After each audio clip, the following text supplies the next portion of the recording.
यह उस समय की बात है जब बादशाह अकबर की बीरबल से पहली बार मुलाकात हुई थी। तब के समय बीरबल का नाम महेश दास था।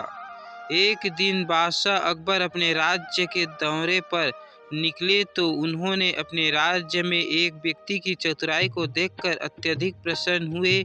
उन्होंने अपने दरबार में उस व्यक्ति को लाने के लिए कहा। साथ ही बादशाह ने अपनी एक अंगूठी दी। वह व्यक्ति कोई और नहीं महेश दास था। एक दिन महेश दास ने बादशाह अकबर से मिलने का विचार बनाया। बादशाह ने मुझे इनाम देने के लिए बुलाया भी था। महेश दास जब महल के द्वार पर पहुंचा तो उसने देखा कि वहां पर कोई सारे लोग लाइन लगाकर बादशाह से मिलने का इंतजार कर रहे हैं। साथ यह भी देखा कि द्वारपाल सभी से कुछ न कुछ लेने के बाद ही अंदर प्रवेश दे रहा है।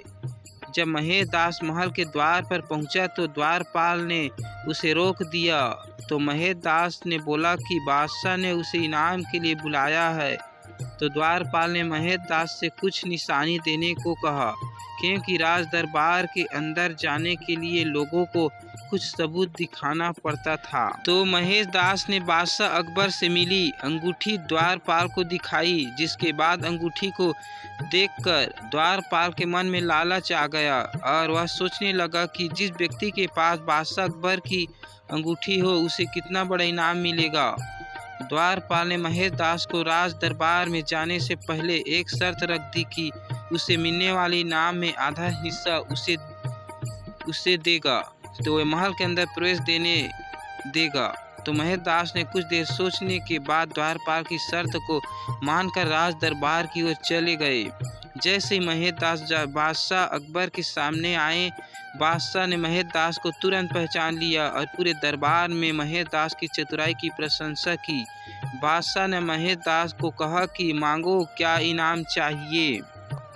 महेश दास ने बादशाह से प्रश्न किया कि मैं जो भी मांगूं आप मुझे वह इनाम में दोगे। बादशाह अकबर ने जवाब दिया कि तुझे जो भी इनाम में चाहिए हो तुम बिना डर मांगे मांग सकते हैं, तुम्हें वो जरूर दिया जाएगा।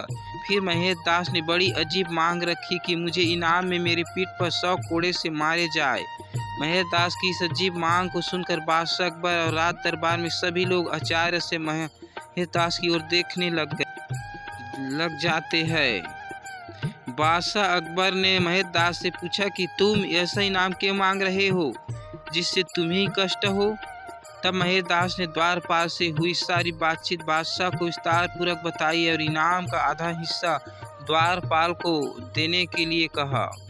इस बात से बादशाह को अपने द्वारपाल पर बहुत गुस्सा आया और द्वारपाल को लालच की सजा के तौर पर 100 कोड़े मारने का सजा सुनाई। बादशाह अकबर महेश दास की चतुराई को देखकर महेश दास को अपने राज दरबार के लिए मुख्य सलाहकार के रूप में नियुक्त करके बादशाह ने महेश दास के नाम को परिवर्तित करके बीरबल रख दिया। तब से महेश दास बीरबल के नाम से प्रसिद्ध हो गए। इस प्रकार बीरबल ने अपने चतुराई के दम पर बादशाह अकबर के राज दरबार में हमेशा के लिए राज्य के सलाहकार के रूप में रहने लगा। इस कहानी से हमें यह सीख मिलती